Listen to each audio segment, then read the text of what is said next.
안녕하세요. 덴탈빈의 김세우입니다. 오랜만에 온라인상으로 여러 선생님들께 인사를 하게 되었는데요. 제가 이번에 준비한 강의 내용은 완전 무치약 환자를 위한 치료계획의 수립이라는 제목입니다. 제가 이 강의를 또다시 준비한 이유는요, 많은 온라인 또는 오프라인 강의가 끝나고 나서 개인적으로 저는 여러 선생님들께 질문을 받고 있는데요. 이메일 또는 카카오톡으로 받고 있습니다. 그 중에 가장 많은 빈도를 차지하고 있는 것이 바로 이 치료계획 수립과 관련된 내용이더라고요. 그래서 항상 마음속으로 이런 강의를 한번 준비를 해 보아야겠다라는 생각을 갖고 있었습니다. 그래서 최근에 지금 부분무치약 환자와 관련된 치료계획 수립에 대해서 열심히 준비를 하고 있고요. 그 전에 과거에 제가 이 완전무치약 환자와 관련된 치료계획 수립 강의를 덴탈빈에 업로드를 해 두었습니다. 하지만 지금 또 다른 이 강의를 촬영하게 된 이유는요, 그 시간 이후로 많은 임상 케이스를 또 치료를 했고 또 한번 정리를 하는 것이 필요하지 않나 라는 생각을 갖게 되어서 이 강의를 준비를 해 보았습니다. 자, 그러면 선생님들은요, 이런 완전 무치약 환자가 내원했을 때 어떻게 치료 계획을 수립하고 계신가요? 물론 선생님들마다 다 다를 수가 있습니다. 제가 이번 시간에 말씀드린 내용이 절대적인 건 아니에요. 하지만 선생님들이 이런 완전 무치약 환자를 만났을 때 이 강의를 듣고 나서 선생님이 치료 계획을 세우다 보면 크게 큰 무리가 되지 않는 그런 치료 계획을 수립할 수 있다고 저는 확신을 하고 있습니다. 제가 완전 무치약 환자의 치료 계획을 수립할 때 꼭 고려하는 사항이 있습니다. 첫 번째는 뭐니 해도 이 최종 결과가 오랫동안 안정적이기 위해서는 생명학적으로 우리가 고려를 해 봐야겠고요. 또 완전 무치약 환자가 치료 결과를 통해서 얻고자 하는 그 목표는 뭐냐면, 기능은 기본이고요, 심미입니다. 심미적인 결과를 얻게 되죠. 그리고 나서 환자들이 또 걱정하는 게 뭐냐면, 이 완전 무치약 환자들은 그래도 치료 비용이 많이 들게 되잖아요. 그래서 이 치료 비용과 관련돼서도 생각을 해 보아야겠고요. 결과적으로는 환자가 만족을 느껴야겠죠. 뭐니 해도 중요한 것은 뭐냐면, 모든 환자에 있어서 임플란트 치료를 받은 환자들은요, 나중에 문제가 생기면 선생님들 치과에 다시 내원할 수밖에 없어요. 다른 치과에 가더라도 간단한 문제는 해결해 주지만 복잡한 문제는 해결을 잘 안 해주거든요. 그래서 이 임플란트 치료를 받은 환자들은 선생님들 평생 환자라고 생각을 하셔야겠어요. 그래서 기본적으로는 최종 부첨을 장착고 나타날 수 있는 유지관리 문제점을 고려를 해서 치료 계획을 수립하는 것이 여러 선생님들도 그렇고 환자들도 스트레스를 덜 받게 된다는 것이죠. 자, 그러면 이러한 진단 요소를 바탕으로 해서 우리가 치료 계획을 수립을 하게 되겠는데요. 특징적으로 우리가 첫 번째 생각해 볼 수 있는 것이 바로 Conventional Complete Denture죠. 일반적인 틀입니다. 두 번째로는 소수의 임플란트를 식립하고 나서 우리가 해볼 수 있는 가철성 임플란트 보철물이죠. 즉 임플란트 오버덴처를 해볼 수가 있겠고요. 또는 한때 많이 유행을 했고 요즘에 디지털 하면서 그 유행이 조금 더 살아나는 것 같은데요. 어찌됐든 4개 정도 이상의 임플란트를 멘탈 포라멘 사이에 그 사이 양측 멘탈 포라멘 사이에 식립해서 우리가 제작해 볼 수 있는 하이브리드 타입 보철물이 있을 수가 있겠고요. 또는 임플란트를 이용한 고정성의 서베이드 크라운을 제작하고 우리가 흔히 알고 있는 컨벤셔널 RPD죠. 이 조합으로 할 수 있는 이런 치료 계획도 우리가 세워볼 수가 있겠고요. 맨 마지막으로 다수의 임플란트를 식립하고 난 후 고정성의 임플란트 보철 치료를 우리가 해볼 수도 있겠습니다. 자, 우리는 일상생활에서 항상 선택의 갈림길에 놓여 있죠. 식사를 할 때도 어떤 걸 먹을지, 또 여행을 갈 때도 어디를 가야 할지, 어찌됐든 항상 선택의 기로에 놓여 있습니다. 치과 3도 마찬가지입니다. 우리가 치료 계획을 수립할 때 임플란트를 이용해서 치료 계획을 수립할지 아니면 일반적인 치료를 해야 할지에 대해서 첫 번째로 큰 갈림길에 놓이게 돼요. 자, 우리가 임플란트를 이용한 치료 계획을 수립했다면 여기서 또 선생님들이 선택의 기로에 놓이게 됩니다. 고정성을 할지 또는 가철성을 할지 선택의 기로에 놓이죠. 고정성을 할 때는 여러 가지 또 선택할 사항들이 많습니다. 그 각각에 대해서도 선생님들이 선택의 기로에 놓여 있습니다. 자, 리모블 타입 같은 경우에는 우리가 어태치먼트를 솔리터리 타입으로 결정할지 또는 바 타입으로 결정할지 의 선택의 기로에 놓여 있고요. 솔리터리 타입 어태치먼트를 선택하더라도 볼 타입을 선택할지 로케이터를 선택할지 마그넷을 선택할지 이런 다양한 어태치먼트에 대해서 선생님들이 숙지를 하고 계셔야만 좋은 선택을 할 수가 있다는 겁니다. 어찌됐든 우리가 전형적으로 이러한 완전 무치약 환자에게 있어서 우리가 제공해 줄 수 있는 치료의 옵션은 다음과 같이 컴플리트 덴처와 오버 덴처의 조합으로 우리가 치료 계획을 수립해 볼 수도 있겠고요. 또는 임플란트 오버 덴처라는 것을 이용해서 해볼 수도 있겠고요. 또는 다수의 임플란트 식립해서 고정성의 임플란트 보철 치료를 해볼 수도 있겠습니다. 이외에도 여러 가지 조합이 생길 수가 있겠죠. 하지만 제가 앞서 설명드린 것과 같이 항상 우리는 치료 계획을 수립할 때 최종 보철물 장착 후 나타날 수 있는 여러 가지 메인테넌스 프로블럼을 염두에 두고 치료 계획을 수립해야 한다는 겁니다. 자, 외과적인 합병증도 있고요. 보철적인 합병증도 있어요. 우리는 이러한 유지관리 문제점의 발생 빈도를 줄여주려고 노력을 해야겠고 어쩔 수 없이 나타나는 문제에 대해서는 쉽게 대처할 수 있게끔 설계를 해 두어야 한다는 겁니다. 자, 여러 저널이 있지만 대표적인 저널을 소개해 드리면 이 저널에서는 가철성의 임플란트 보철물을 장착한 후 나타날 수 있는 여러 가지 유지관리 문제점에 대해서 언급을 하고 있습니다. 자, 자세히 보시면 어태치먼트의 유지력이 감소가 돼서 다시 회복해야 하는 필요성이 있기도 하고 또 이런 어태치먼트의 교환, 교체가 필요하기도 하고요. 또는 덴처 베이스의 릴라이닝 또는 리베이싱이 필요하기도 하고 각 컴포넌트의 파절들이 발생되었다고 보고를 하고 있습니다. 그 퍼센테이지에 대해서도 이야기를 하고 있고요. 또 고정성에 대해서도 나타날 수 있는 유지관리 문제점에 대해서도 언급하고 있는데요. 뭐 우리가 흔히 아시다시피 보시면 어버트먼트가 부러지거나 또는 스크루가 헐거워지거나 또는 뭐 스크루가 또 파절될 수도 있겠죠. 또는 도제 수복물에 있어서 도제 파절이 있을 수도 있겠습니다. 그로 인해서 우리가 보철물을 수리하거나 또는 재제작하는 경우가 일어날 수가 있다는 것이죠. 또 어떤 저널에서는 이러한 유지관리 문제점의 발생 빈도에 따라서 10% 이내로 나타날 수 있는 것들에 대해서 보고하고 있고요. 뭐 다양한 것들이 있습니다.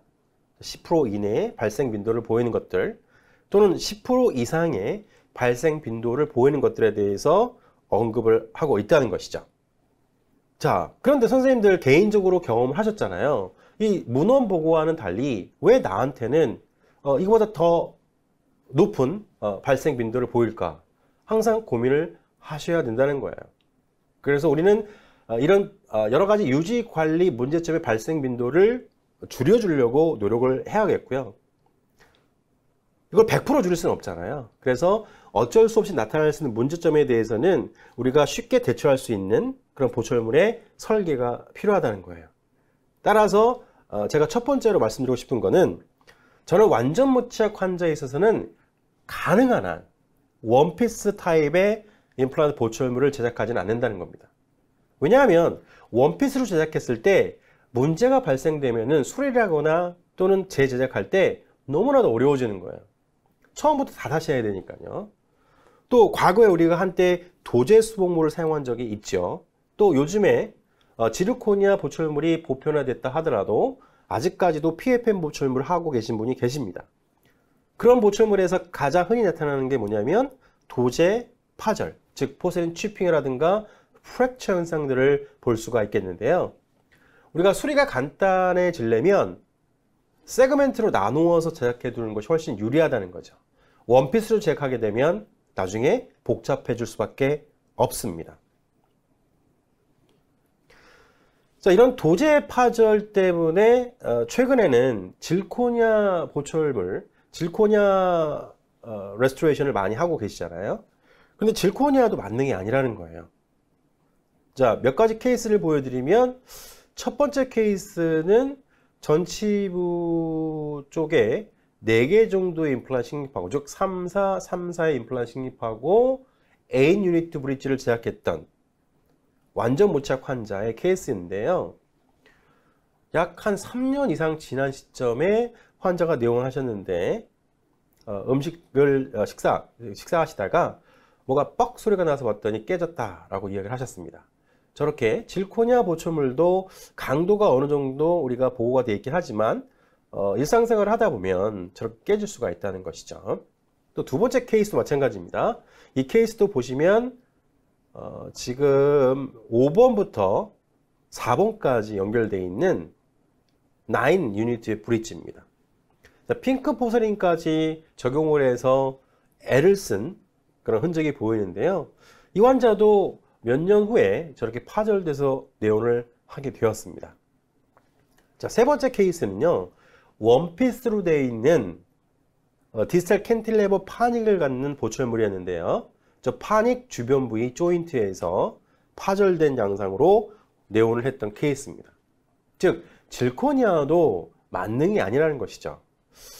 하지만 이 질코니아가 파절됐을 때는 수리할 수 있나요? 자, 포세린 같은 경우에 파절을 보이게 되면 포세린을 다시 빌드업해서 우리가 수리를 해볼 수 있는 그런 과정이 있는데요. 질코니아는 수리의 개념이 아니고 재제작의 개념입니다. 물론 우리가 질코니아는 디지털 과정을 통해서 제작하기 때문에 디자인 파일을 저장해 두었다면 특별한 조치 없이 추가적으로 다시 한번 밀링을 해서 만들어낼 수 있는 그런 여지도 있습니다. 하지만 거기에 소요되는 비용은 누가 담당을 해야 할까요? 환자가 담당을 해야 할까요? 아니면 치과 의사가 부담을 해야 할까요?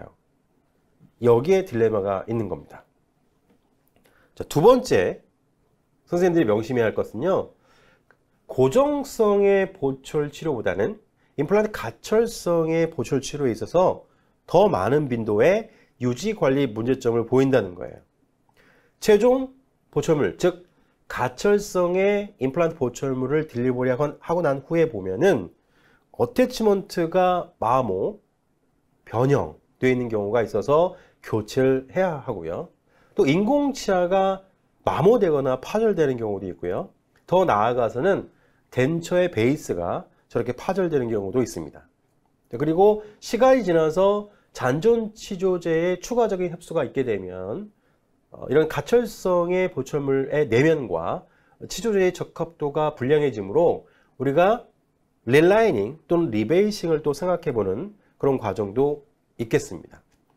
어쨌든 명백한 확실한 건요, 가철성의 임플란트 보철 치료에 있어서 고정성보다도 더 많은 유지관리 문제점의 발생 빈도를 보이고 있다는 겁니다. 자, 그러면 모든 완전 무착 환자들은 고정성의 보철 치료에 대해서 더 선호할까요? 아니라는 겁니다. 케이스 바이 케이스입니다. 자, 치과에 내원한 환자가요, 완전 무착 상태로 내원할 수도 있겠고요. 또는 남아있는 치아를 모두 발치를 하고 완전 무착 상태가 되는 환자가 있을 수 있을 겁니다. 대부분 첫 번째 케이스는 젊은 층이라든가 중년층은 거의 없고요. 대부분의 고령의 환자에서 나타나는 완전 무착 상태가 되겠고요.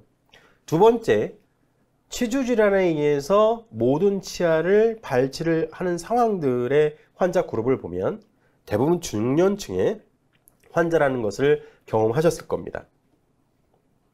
자, 이것은 제 케이스가 아니고요.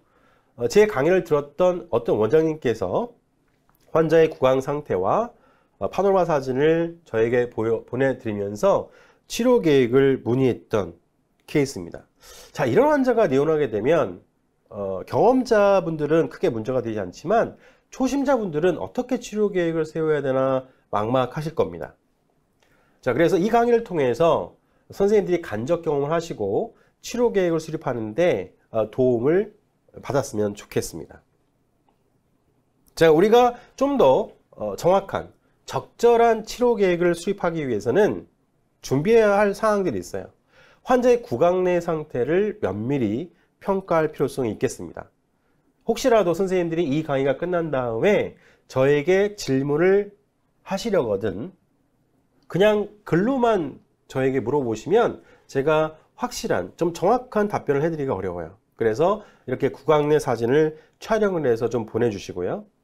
또 현재 보철물 상태가 어떠한지에 대해서도 정보를 받기 위해서는 그런 사진들이 필요합니다.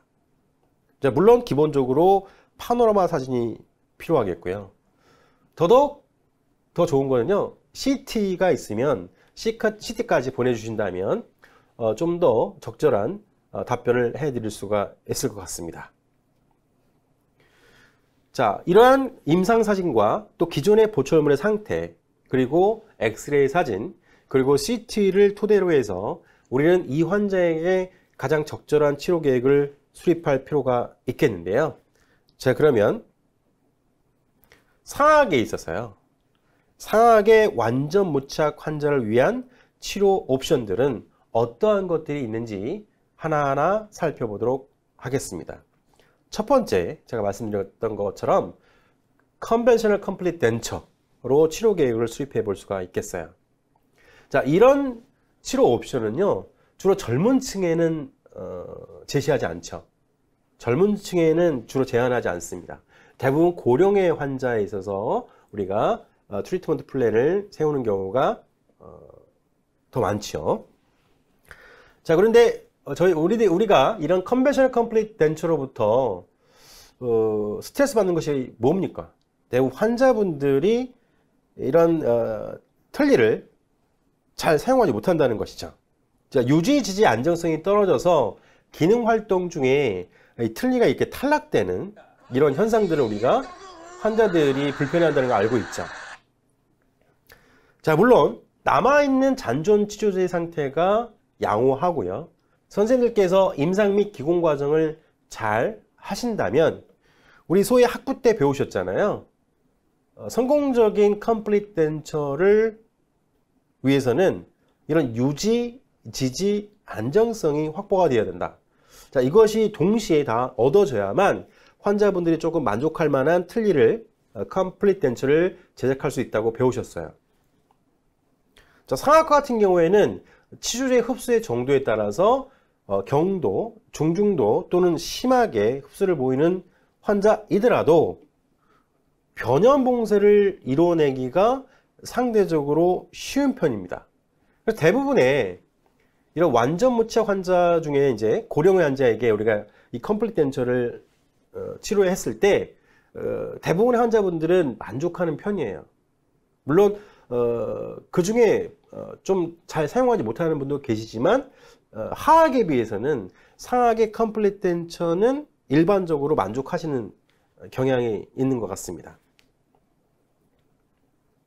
자, 그러면 이때 우리는 어떤 걸 생각해 봐야 되냐? 상악의 컴플리트 덴처로 치료 계획을 수립했을 때 대합되는 하악에는 어떠한 치료 옵션을 해볼 수 있을까 고려를 해보셔야겠죠. 첫 번째 생각해 볼 수 있는 게 바로 똑같이 컴플리트 덴처로 치료 계획을 수립해 볼 수가 있겠습니다. 그런데 문제는요, 선생님 다 아시다시피 상악골에 비해서 하악골의 흡수가 더 많이 일어난다는 것이죠. 자, 상악골에 비해서 평균적으로 대략 4배 이상의 흡수를 보인다고 저널 보고가 있습니다. 그리고 덴처를 장착하고 나서 첫 번째 연도에 심한 흡수를 보인다는 보고도 있고요. 뭐니 해도 임상적으로는요, 상악에 비해서는 변연봉쇄를 얻어내기가 어렵다는 거예요. 왜냐하면 혀 공간도 있고요. 혀가 있고 또 마우스 플로어가 기능 중에 이렇게 거상되면은 그로 인해서 이 하악의 컴플리트 덴처가 탈락되는 일이 되게 많죠.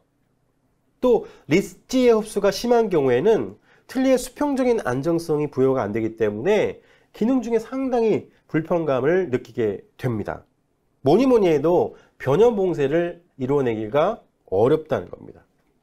자, 그래서 잔존 치료제 흡수가 심한 이런 완전 무착 환자에게 있어서 하악의 컴플리트 덴처를 이용해서 성공적인 치료를 한다는 것은 치과 의사에게 상당히 도전적인 과제입니다.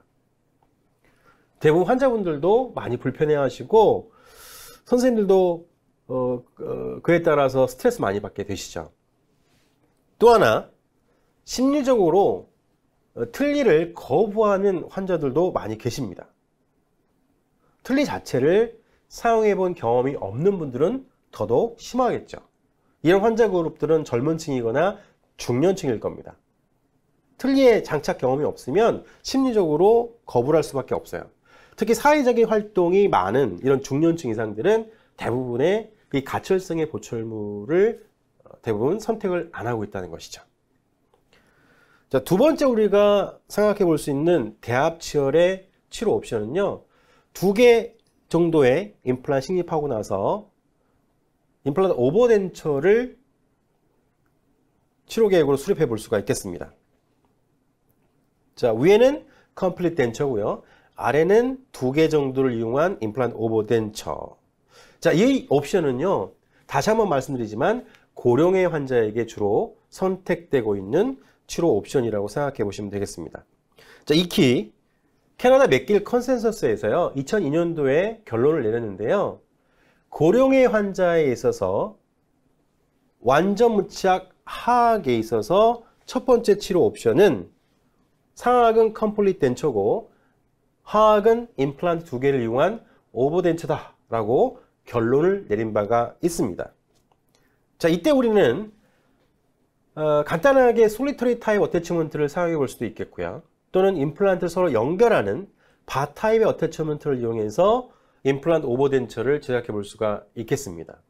자, 이 제작 과정에 대해서는 제가 이전에 업로드해 드린 완전 무착과 관련된 강의를 참조해 주셨으면 좋겠고요. 어쨌든 다양한 임상적인 상황에 따라서 선생님들이 적절한 어태치먼트를 선택할 필요가 있다는 것이죠. 두 번째로는 임플란트 오버덴처를 생각해 볼 수가 있겠고요. 세 번째, 상악이 컴플리트 덴처일 때 하악에 생각해 볼 수 있는 치료 옵션은, 자, 임플란트를 한 3개 정도, 4개 정도 식립하고 나서요, 고정성의 서베이드 크라운을 제작하고 그 다음에 후방부 클래스 1 RPD를 제작하는 방법입니다. 자, 일러스트레이션을 보면은, 자, 우리가 4개를 식립할 수도 있고 또는 3개를 식립할 수도 있고 또는 2개를 식립할 수도 있는데요.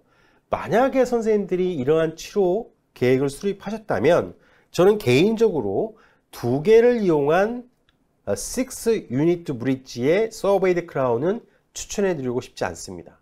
왜냐하면 클래스 1 RPD를 장착 철거를 반복하는 과정 중에서 이렇게 2개를 식립해서 서베이드 크라운을 제작한 경우에 다양한 보철적인 문제점들이 발생되기 때문에 가능한 한 안 하셨으면 좋겠고요. 최소 3개, 적절한 것은 4개 정도 식립하고 우리가 서베이드 크라운을 제작해 볼 수가 있다는 것이죠. 자, 우리가 4개를 식립했을 때는 주로 제1소구치까지 8번 브릿지의 서베이드 크라운을 제작하게 되는 겁니다. 자, 그리고 나서 케네디 클래시피케이션 클래스 1 컨벤셔널 RPD를 제작하게 되는 거죠. 이제 맨 마지막 것은 플랜 B라고 생각하시면 되고 가능한 한 안 하시는 것이 좋겠습니다. 자, 그런데요, 선생님들 이러한 치료 옵션을 개인적으로 해보신 적이 있으신가요? 저는 딱 2번 있습니다. 딱 2번 있고요. 일반적으로 이런 옵션들은 잘 선택이 안 된다는 거예요. 왜냐하면 나중에 제가 설명드리겠지만, 아니 4개의 임플란트를 심고 가철성의 보초를 이런 식으로 수립한다고? 라고 의문을 가질 수 있으시잖아요. 왜요? 우리가 오로넥스라는 것이 요즘에 많이 보편화되고 또 있죠. 과거에도 인기가 있었고요. 차라리 4개를 식립하고 후방부에 캔틸레버 파니를 갖는 원피스의 고정성 보철물이 낫지, 이렇게 복잡하게 할 필요성이 있겠어? 라는 질문을 하실 수도 있겠습니다.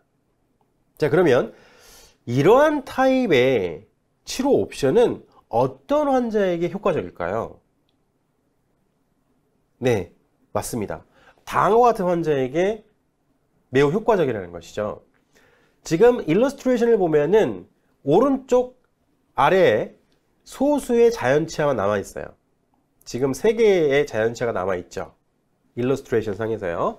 자, 우리가 이런 경우에 환자의 경제적인 문제점으로 인해서 임플란트를 여러 개 식립하지 못하고 다음과 같이 자연치아를 이용한 RPD를 제작하게 되면 어떠한 문제점이 발생될 수 있을까요? 즉, 편측으로 남아있는 치아만 이용해서 RPD를 제작하게 되면 그 RPD도 상당히 불편할 뿐만 아니라 남아있는 치아도 오랫동안 살아남을 수가 없다는 거예요. 자, 그 이유가 바로 밴딩 모멘트 때문에 그렇거든요. 선생님, 밴딩 모멘트는 어떻게 정의가 됩니까? 가해진 교합력 곱하기 캔틸레버의 길이입니다. 즉, 편측으로 치우쳐져 있는 치아에 서베이드 크라운을 제작하고 RPD를 제작하게 되면 반대편 쪽으로 식사를 했을 경우에 이 남아있는 치아에 과도한 측방력, harmful force, 해로운힘이 가해질 수밖에 없다는 거죠. 밴딩 모멘트가 증가하니까요. 그로 인해서 이 치아 자체가 롱런하지 못하는 것을 여러 선생님들께서는 경험을 하셨을 겁니다. 자, 이때 환자분들은 선생님들께 뭐라고 컴플레인하게 되냐면, 환자분들은 과거에 사용했던, 이전에 사용했던 부분 틀니하고 선생님들이 이런 상태에서 만들어준 부분 틀니가 똑같다고 생각해요. 환자분들은 뭐가 밴딩 모멘트고 뭐가 바이오 메케닉이 안 좋은지 몰라요. 그냥 대부분 웃 어르신들은 똑같은 틀니에 불과한 거예요. 그런데 대부분 환자분들이 뭐라고 불평을 하시게 되냐면, 왜 과거에 만들었던 이 부분 틀니는 지난 20년 동안 아무런 문제 없이 사용했는데 당신이 만들어 온 틀니는 불과 2년밖에 안 돼서 또는 1년밖에 안 돼서 이렇게 문제점을 보이느냐, 또 만들자마자 여기저기 아파서 사용도 제대로 못했다 라는 이야기를 하시게 됩니다. 자, 이것은 누구의 잘못일까요? 환자의 잘못이라고 얘기할 수 있겠나요? 물론 환자의 현 상태가 바뀐 거에 대해서 환자가 인지하지 못하는 것이 있지만 이것은 환자의 잘못이 아닙니다. 제가 생각하기에는 선생님들께서 치료 계획을 잘못 수립했기 때문에 나타난 컴플레인이라고 이야기해 드리고 싶은데요. 자, 이러한 경우에 우리는 소수의 임플란트를 반대쪽에 식립해서 치료 계획을 수립할 수가 있다는 것이죠. 왜냐하면 대부분의 고령의 환자분들께서는 경제적인 능력이 그냥 많지 않으세요. 그래서 많은 개수의 임플란트 식립하지 못하기 때문에 2개 또는 3개 정도의 임플란트를 반대쪽에 좌우 대칭이 되도록 식립하고 서베이드 크라운을 전방부에 국한해서 만들어낼 수가 있다는 거죠. 자, 임플란트는 임플란트끼리 서베이드 크라운을 만들어서 장착하고, 자연치아는 자연치아끼리 서베이드 크라운을 만들어서 제작해서 장착하시면 돼요. 저는 개인적으로 임플란트하고 자연치아는 서로 연결하지 않고 있습니다. 이렇게 하기 위해서는 우리가 어떻게 해야 하는지 선생님들 다 알고 계시죠? 자, 그러고 나서 후방부 클래스 1 RPD를 제작하게 되면은 차후 대칭을 우리가 이뤄낼 수 있기 때문에 좀 더 오래 가게 되는, 즉 남아있는 치아를 좀 더 오래 보존할 수 있는 그런 상황을 우리가 만들어줄 수가 있다는 거예요. 자, 이 케이스도 보시면 상하게도 치아가 편측으로 남아 있었어요. 환자는 가능한 한 치아를 남기고 싶어 하셨어요. 그래서 3번, 4번 정도의 치아가 상하게 남겨졌고 서베이드 크라운이 제작되었습니다. 선생님들 다 아시다시피 상악은요, RPD를 쓰고 있다가 저 치아가 망가져서 뽑게 되면 컴플리트 덴처로 전환을 하게 되잖아요. 근데 상악은 RPD에서 컴플리트 덴처로 전환된다 하더라도 대부분 적응력이 빨라요. 왜? 변형 봉쇄를 이뤄내기가 쉽기 때문에 대부분 환자분들의 불평은 그닥 크지 않습니다. 또한 기존에 사용하고 있던 RPD를 수리를 해서 컴플리트 덴처로 우리가 전환을 시킬 수도 있고요. 또는 새로운 컴플리트 덴처를 제작해 줄 수도 있겠습니다. 근데 하악과 같은 경우에는요, 저렇게 편측으로 남아있는 2개 정도, 3개 정도의 치아를 이용해서 RPD를 제작하게 되면 저 치아가 쉽게 망가질 수가 있고, 또 그 치아를 뽑고 컴플리트 덴처로 하악을 전환시키게 되면 대부분의 환자들은 이 컴플리트 덴처에 적응을 잘 못하세요. 자, 그래서 요 남아있는, 즉 편측으로 남아있는 치아를 좀 더 오래 보존시키기 위해서 반대쪽에다가 우리가 임플란트를 심어볼 수가 있다는 것이죠. 자, 이 케이스 같은 경우에는 반대편 3번, 4번 부위에 2개의 임플란트가 식립되었고요. 그 다음에 전방부에도 인공치아를 포함한 클래스 1 모디피케이션 1 RPD를 제작한 케이스가 되겠습니다. 저는 개인적으로 이러한 치료 옵션보다는 하나 더 42번 부위에 임플란트 식립할 수 있다면 소구치에서 소구치까지 모두 고정성으로 만들어줄 수 있는 상황이 되거든요. 그리고 나서 후방부의 RPD, 후방부에만 인공치아를 갖는 RPD를 제작하는 것을 선호하지만, 그렇게 되게 되면 임플란트 하나가 더 추가가 되고 파닉 부위가 추가되기 때문에 치료 비용이 상승이 돼요. 그래서 환자의 어떤 경제적인 능력에 따라서 이런 식으로 치료하기도 하고, 또는 전방부까지 고정성의 보철 치료를 하는 경우도 있겠습니다. 자, 이것은 상악의 임플란트와 자연치아를 이용한 서베이드 크라운을 제작하고 클래스 1 RPD를 제작한 케이스가 되겠는데요. 자, 만약에 선생님들께서 지금 남아있는 상악의 12번과 11번, 21번이 건강해요. 모빌리티가 전혀 없어요. 뽑을 수가 없는 상황에 환자는 유지하고 싶어요. 근데 환자의 경제적인 능력이 없어서 임플란트를 많이 식립할 수가 없는 상황이에요. 일단은 하악은 기존의 RPD를 그냥 쓰기로 했고요. 상악을 어떻게 할까 이제 고민을 하셔야겠는데요. 이 남아있는 3개의 자연치아를 이용해서 서베이드 크라운을 제작하고 우리가 클래스 디자인을 하게 되면 상당히 비신미적이죠. 일단은 치아에 클래스비 걸리기 때문에 그게 보이게 되면 신미적이지 못하고, 또 3개의 이 고정성 보철물 크라운과 그 다음에 RPD의 인공치아가 바로 옆에 있잖아요. 그 사이에 어떤 간격도 있고 색깔 매칭도 안 되고 덴처 베이스 레진도 보이고 서로 매칭이 안 되기 때문에 심미적으로 좋은 결과를 얻어낼 수가 없어요. 자, 그래서 선생님들이 두 번째 옵션을 생각해 보는 것이 바로 세미 프리시전 어태치먼트, 소위 ERA 어태치먼트를 이용하는 방법이 되겠는데요.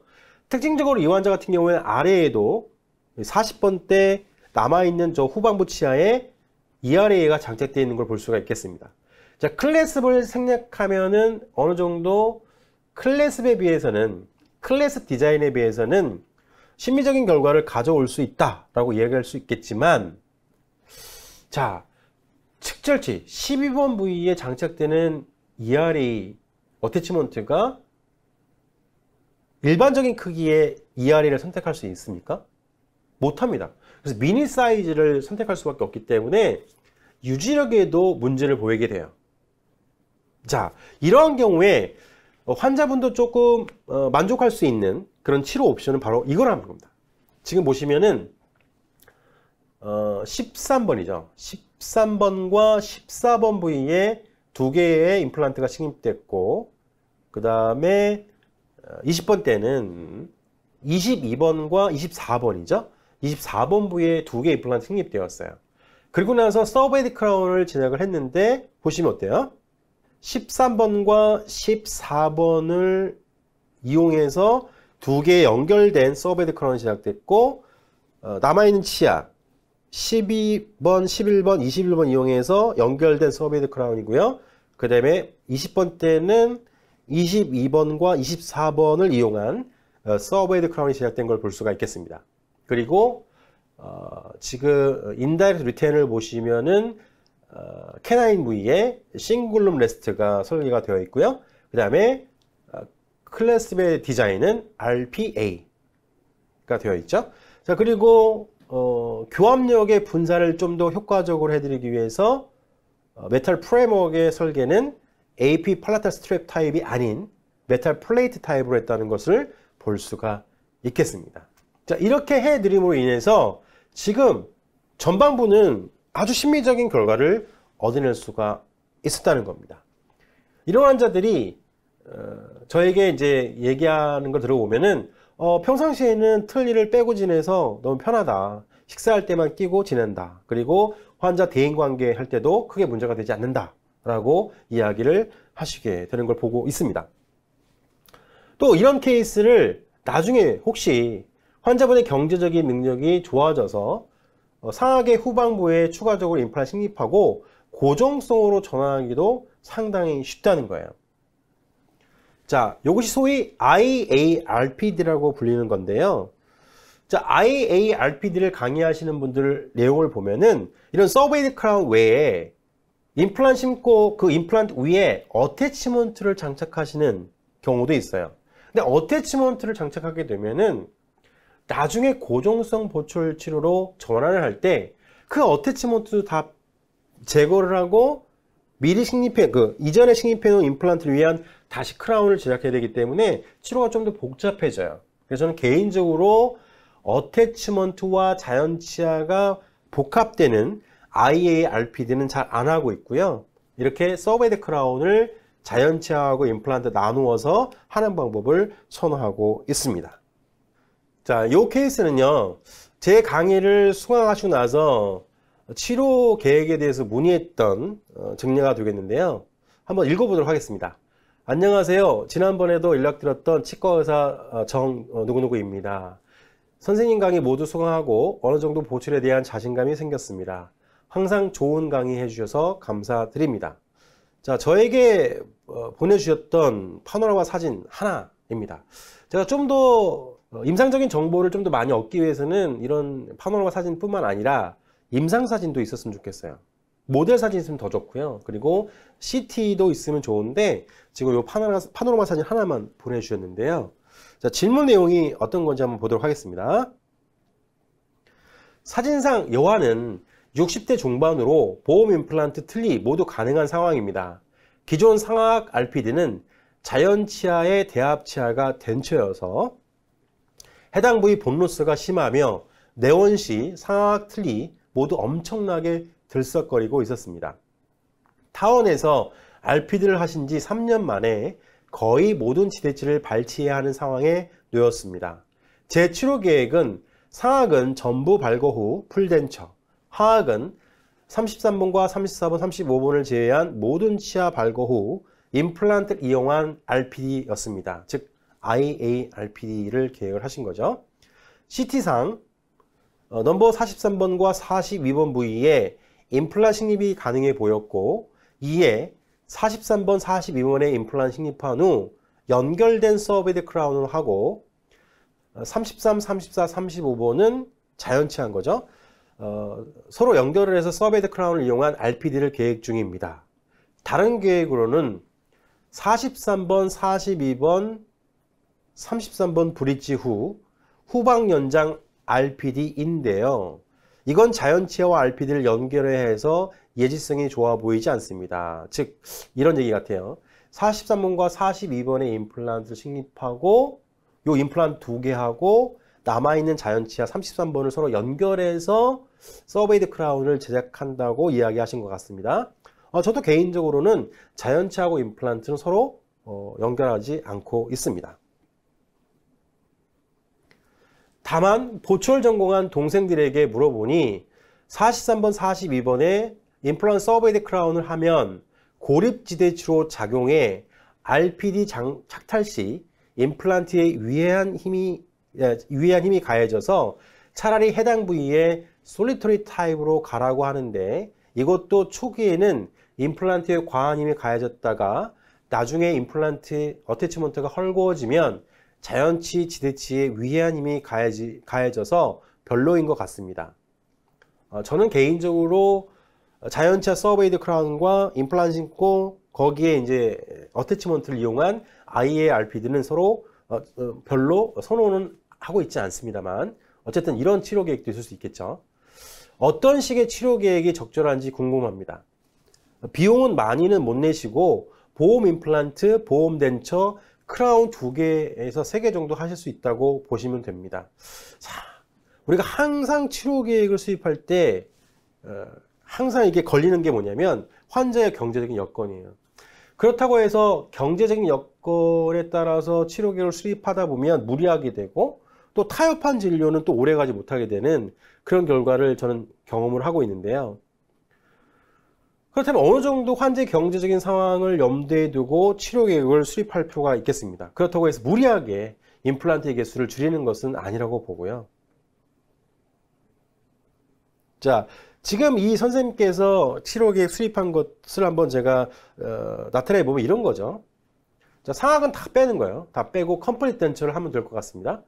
자, 위에 그 상악의 뼈 흡수 상태도 어느 정도 진행된 것 같고요. 자, 하악은 지금 X 표시한 건 다 뽑을 거고 남아있는 치아가 이제 33번, 34번, 35번이라는 거죠. 자, 그리고 나서 CT상으로 보면은 여기에 42번과 43번 임플란트 심을 수가 있다는 거예요. 자, 이렇게 해놓고 지금 제가 제 케이스 보여드린 거랑 비슷한 거가 되겠는데 42번, 43번은 임플란트를 이용한 서베이드 크라운, 그 다음에 33, 34, 35번은 자연치아를 이용한 서베이드 크라운 만들고 전방부에도 인공치아를 갖는 클래스 1, 모디피케이션 1, RPD를 계획하게 된다는 거죠. 자, 그런데 이제 그 지인 치과 의사가 지금 2개 임플란트를 이용해서 서베이드 크라운을 제작하게 되면 고립되어 있기 때문에 임플란트에 안 좋은 힘이 가해질 거다 라고 얘기를 했고, 그거보다는 임플란트 심고 어태치먼트를 설계하면 어떻겠느냐 라는 조언을 해줬고, 이 원장님께서는 또 그것도 문제가 있을 거라고 생각을 하고 계시는 거예요. 자, 또 다른 옵션은 임플란트 2개 심고 남아있는 반대쪽에 33번과 연결하는 보철물을 한번 생각도 해봤는데 이건 또 아닌 것 같다고 생각을 하신 거고요. 자, 그러면 저는 이렇게 하겠습니다. 하나만 더 식립하시죠. 어디에다가요? 32번 부위에다가요. 32번 부위에 임플란트를 하나만 더 식립하고요. 이 임플란트 3개를 이용한 5 유니트 브릿지를 서베이드 크라운으로 하고 또 자연치아 33번, 34번, 35번을 이용한 서베이드 크라운을 제작한 다음에 클래스 1 RPD를 제작하면 참 좋은 치료 옵션이 아닐까라는 생각을 하고 있었고 하게 되었고 이 옵션을 선생님께 제안해 드렸어요. 자, 또 다른 질문 내용을 살펴보도록 하겠습니다. 안녕하세요 선생님, 전에 질문 드렸던 공보이입니다. 제가 최근에 보고 있는 환자 케이스의 치료 계획에 대해 여쭙니다. 파노라마, 발치, 치료 전 사진과 함께 현재 구강 사진 첨부합니다. 지금 파노라마 사진 보고 계시고 발치한 상태의 구강 사진인 것 같아요. 그죠? 지금 파노라마 상에 X 표시한 거 상하게는 12번과 16번이 발치가 되고 난 상태고 아래 하악은 32번부터 뒤쪽으로 쭉 남아있는 잔존치근이 다 발치가 됐고 33번 그 다음에 35번은 기존의 브릿지가 커팅된 상태고 35번과 33번이 남아있는 상태죠. 자, 지금 구강내 사진을 보면 이렇게 되어 있습니다. 자, 질문 내용 한번 보도록 하겠습니다. 자, 59세의 남한이고, 제가 왜 여기 빨간 표시를 했을까요? 선생님들 59세가 고령입니까? 네, 요즘은 아닙니다. 요즘은 젊은 층입니다. 중년층도 아니고 젊은 층이기 때문에요. 가능한 한 이 젊은 층에 맞는 치료 옵션이 필요하다고 생각하시면 되겠고요. 자, 파노라마 발치 치료 전 상에서 현재 바뀐 것은 상악은 넘버 16번, 넘버 24번 루트레스트 발거, 그리고 13번, 23번 엔도가 완료된 상태. 그다음 하악은 33번, 35번 이외에 전부 발거. 35번 브릿지 커팅 했습니다. 현재 이런 상태이고요. 20번 때 구치부 협측에 큰 토르수가 있어서 골륜기 제거술에 자신이 없어 상악은 덴처를 포기하고 고정성으로 가기로 했습니다. 환자는 개인적으로 아는 분이고 경제적 사정 매우 안 좋고 그냥 제가 순수 재료비만 받고 치료를 다 해드리려고 합니다. 대단한 원장님입니다. 자, 순수 재료비만 받고 하시겠다면 타협을 않고 진료하시는 것은 어떠실까요? 자, 제 치료 계획은 상악은 13에서 23번까지 6 유니트의 PFM 브릿지고 24번, 26번 임플란트 심어서 3 유니트 PFM 브릿지 그리고 16번은 싱글 크라운 이것도 임플란트 심고 하시겠다는 것이죠. 하악은 다 뽑고 총이치를 제작하고 싶었으나 환자가 33번과 35번을 간절히 살리기를 원하는 상황이라 하악에 덴처를 장착하기 때문에 상악의 17번, 27번까지 회복을 안 해도 된다고 생각했고 경제적 사정도 고려.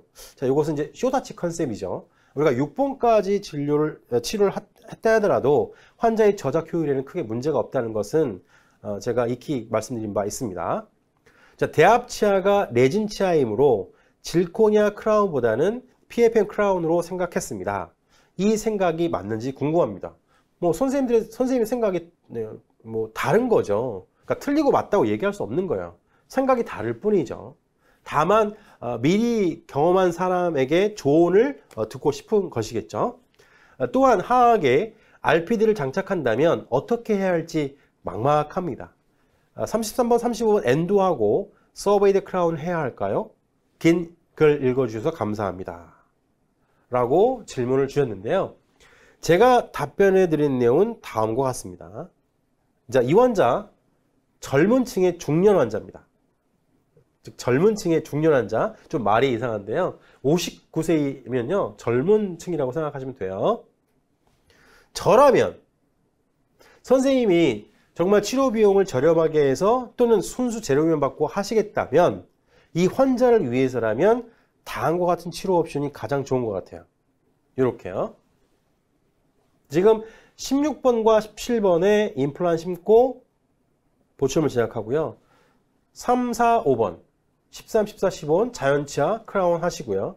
그 다음에 2번 상악 양측 측절치 부위에 2개 임플란트 식립해서 4 유니트 브릿지 하시고 23번 크라운 하시면 되겠고 그 다음에 24번, 26, 7번 식립해서 4 유니트 브릿지 하시고 그 다음에 하악은요. 하악은 지금 32번과 43번의 2개 임플란트를 이용한 5 유니트 브릿지 그리고 40번 때는 44번, 6번, 7번을 이용한 4 유니트 브릿지 임플란트 심고요. 그 다음에 남아있는 30번 때 자연치아를 이용한 34번이 이제 발치가 된 상태고 33번, 35 엔도 하셨다고 그랬잖아요. 그럼 환자가 이 치아를 남겨두기를 원하고 뭐 치아 상태 좋기 때문에 그냥 3번 3 유니트 브릿지, 질코니아 브릿지 하시면 되겠고 후반부는 36번과 30번 임플란트 식립하고 고정성 임플란트 보철. 이 치료가 가장 이 환자에게는 제2의 인생을 살게끔 해줄 수 있는 치료 옵션이 될 수 있어요. 자, 환자의 경제적인 능력이 허락한다면 아주 좋은 치료 옵션이 되겠습니다. 그러니까 만약에 선생님이 임플란트 개수를 줄이고 싶다 라고 하시면 쇼다치 컨셉으로 7번을 생략하시면 되겠죠. 그죠? 지금 이 옵션에서 후반부 7번을 생략하고 하시면 되겠는데 제가 하나 걸리는 거는 하악에 지금 30번 때는 36번 식립하고 싱글이 될 거고 상악은 16번이 하나 식립되고 싱글이 될 수 있잖아요. 저는 개인적으로 상악에 하나를 식립하고 대구치 하나 수복하는 것을 많이 주로 이제 선택을 잘 안 하고 있는 방법이긴 한데요. 뭐 한번 해볼 수 있는 치료 옵션이 될 수가 있겠습니다. 자, 그래서 저는 이렇게 어드바이스를 추천을 해 드렸습니다. 즉 제가 말씀드리고 싶은 내용은 IARPD는요 일반적으로 중년층에는 잘 추천드리고 싶지 않은 치료 옵션이라는 거예요. 일반적으로 고령의 환자이면서 대합치아가 약한 RPD이거나 덴처인 그런 조합이 있어서 우리가 편측에 남아있는 자연치아가 있을 경우 그 상태에서 치료하게 되면 이 자연치아가 오랫동안 지속될 수 없기 때문에 반대쪽에 임플란트 식립하고 나서 하는 이런 IARPD를 제가 추천드리고 있는 겁니다. 그 외에는 가능한 한 고정성의 임플란트 치료로 접근을 하고 있습니다. 자, 그리고 마지막으로 상하기 초이치일 때, 컴플리트 덴처일 때 하악에 생각해 볼 수 있는 옵션이 많은 수의 임플란트 식립하고 고정성의 임플란트 보철물을 제작해 볼 수가 있다는 것이죠. 즉 위에는 컴플리트 덴처고 아래는 임플란트 고정성의 보철 치료의 옵션입니다. 선생님들 이러한 치료 옵션은 어떻게 생각하십니까? 자, 물론 어떤 환자에 있어서는 크게 문제가 없을 수가 있어요. 자, 이런 환자가 내원했을 때 여러 치료 옵션이 있을 수가 있겠죠. 자, 위에를 컴플리트 덴처로 우리가 치료한다고 가정을 했을 때 아래는 어떤 치료 옵션들이 제공이 될 수가 있을까요? 남아있는 치아 3번, 4번, 하악의 3번, 4번, 3번, 4번은 상태가 좋아서 이용을 할 수 있어요. 이 치아를 뽑지 않아도 돼요. 그럼 아래는 지금 요 형태의 서베이드 크라운을 제작하고 전방부에 인공치아를 갖는 클래스 1 RPD를 해볼 수가 있겠고, 또는 전방부에 인공치가 들어가게 되면 심미적이지 않잖아요. 그런 경우에는 요 자연치아 4개를 이용해서 8 유니트 브릿지를 할 수도 있겠고요. 그리고 후방부 RPD를 하는 옵션.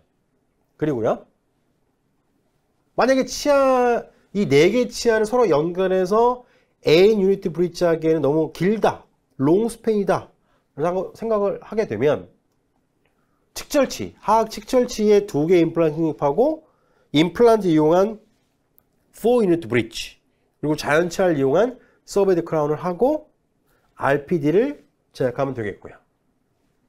여러 가지 옵션이 있을 수 있잖아요. 근데 이 환자 같은 경우에는 경제적인 이유 때문에요, 임플란트 많이 식립할 수 없었고, 자, 우리가 위아래 모두 가철성을 장착하게 되면 대부분의 환자는 불편해하죠. 특히 하악 부분에 있어서는 상악보다는 불편해할 수가 있어요. 그러면 하악의 가철성의 보철물을 벗어버리기 위해서는 가장 치료 비용을 줄일 수 있는 옵션은 뭐가 될 수 있겠습니까? 네, 상악이 컴플리트 덴처이기 때문에 이 아래쪽은요, 남아있는 자연치아를 이용한 8 유니트 브릿지로 마무리를 하고, 후방부에는 5번, 6번, 5번, 6번만 식립해서 6번까지 만들어내는 보철, 또는 5번, 7번 심어서 3 유니트 브릿지를 임플란트 보철물로 마무리하는 방법, 이런 방법이 있을 수 있겠죠. 이 환자 같은 경우 어떻게 치료했는지 한번 볼게요. 네, 6번까지만 제작하기로 했네요.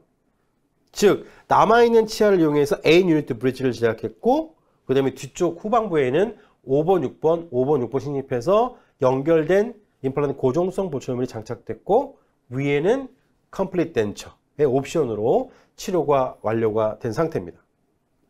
자, 이러한 치료 옵션이 가끔 있어요. 지금 다음 두 케이스도 보시면 어때요?